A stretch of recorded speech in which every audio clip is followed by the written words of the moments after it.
I mean, come on, the only weirder concept would be a video game where you get to save AEROSMITH against this evil organization. I mean, come on, what a stupid idea that is, right?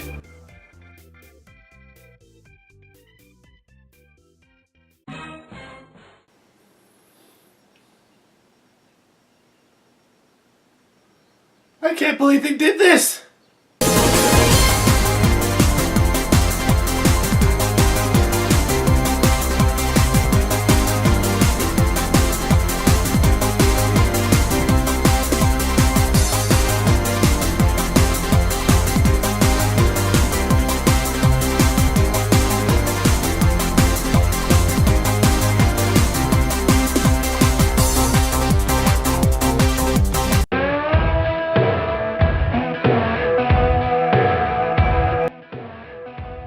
No!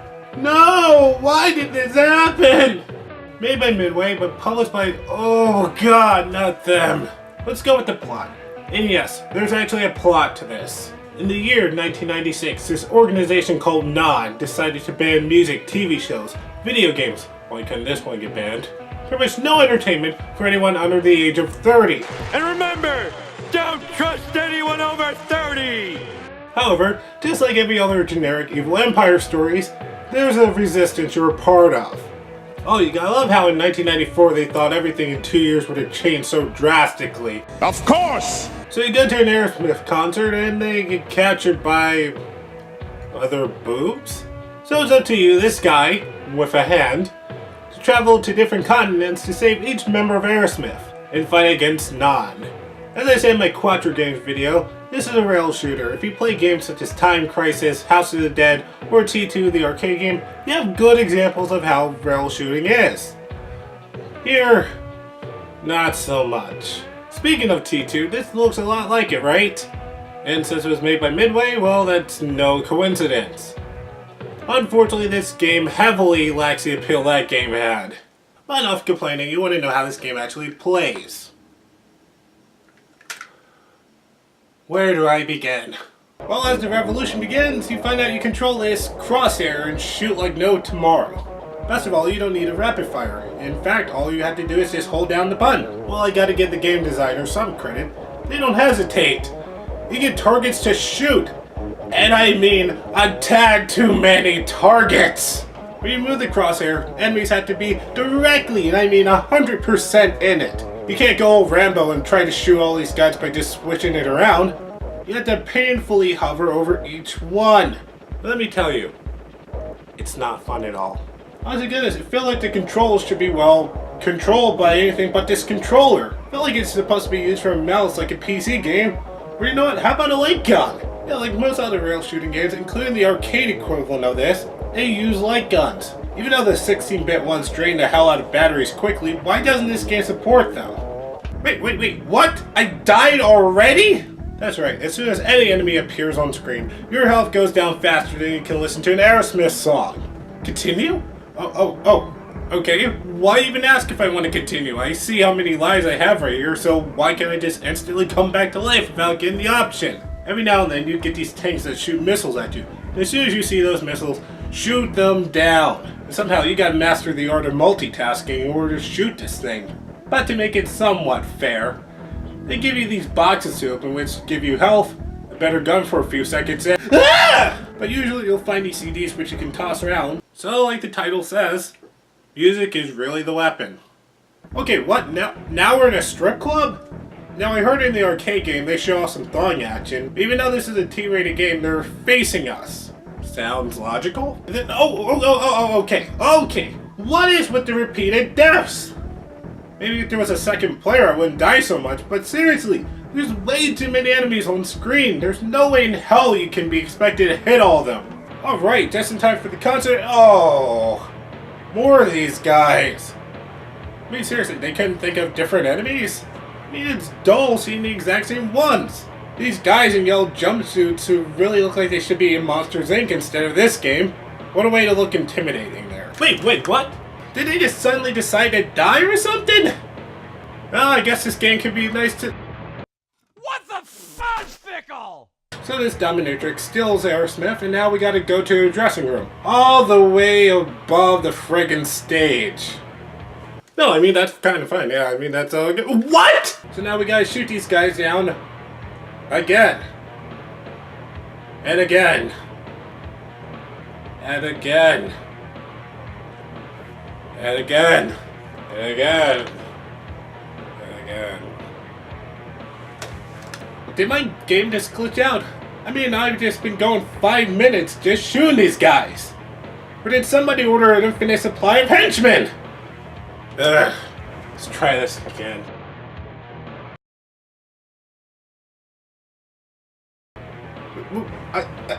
Again? What the hell's going on? Maybe it's some weird difficulty or something like that. Okay, go back to it. Now I get to the dressing room. Whoa, whoa, whoa, whoa, whoa. Steve, Tyler. Oh man, those 16 bits, drugs, and alcohol haven't treated you well, have they? So we get the keys to Steve Tyler's car and take it to a helicopter. Just go along with it. Now we're in a helicopter shooting up these yellow dudes and windows.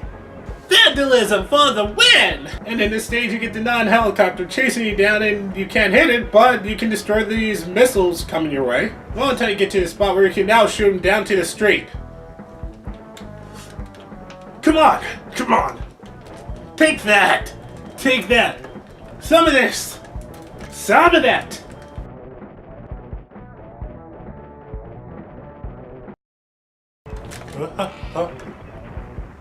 Oh, come on!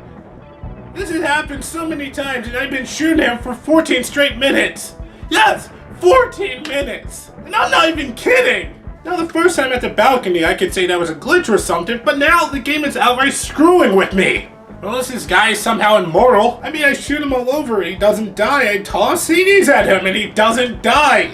But I've died several times regardless how much I shoot at him in these exploding sunstones.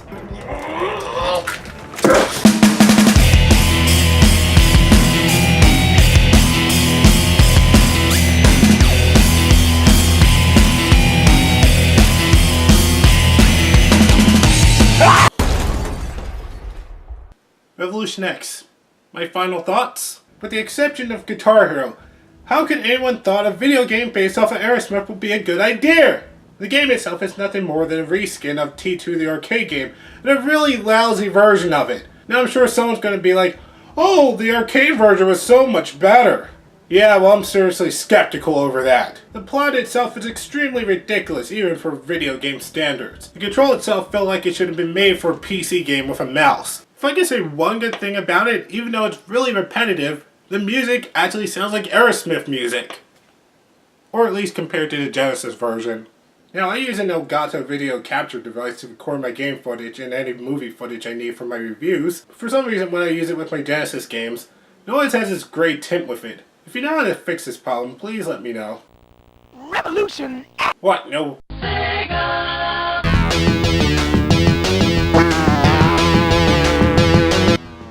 Yeah. Now, I know the Genesis is inferior to the SNES, especially in the music department, but what gives here? It sounds absolutely nothing like AEROSMITH. Instead, it sounds like someone had a bad case of diarrhea. I have a bad case of diarrhea. I have a bad case of diarrhea. Which is sad since Michael Jackson's Moonwalker, say what you will about the game, but at least it has decent music that sounds like Michael Jackson's hits. And Moonwalker was released in 1990 for the Genesis, while Revolution X was released in 1995. So, what a way to drop the ball. Now, unfortunately, I can't go too much into the Genesis port due to that great hint. And a shame too, since I wanted to talk about the levels past the city. Like the Amazon, and this Egyptian one, which were cool, but still disappointing. Now, I'm aware that there's a PS1 and Sega Saturn port, which I heard were way worse than the 16-bit ones. However, since I lack a copy of both at the time, I can't really give judgment there. Either way, this game is absolute garbage. Feels like garbage, looks like garbage, and plays like garbage. How could anyone consider this even passable? Dude, I lost the will to complain about this. It's that bad. Take my word for it. I mean, really, who would have thought I got so mad over a game like...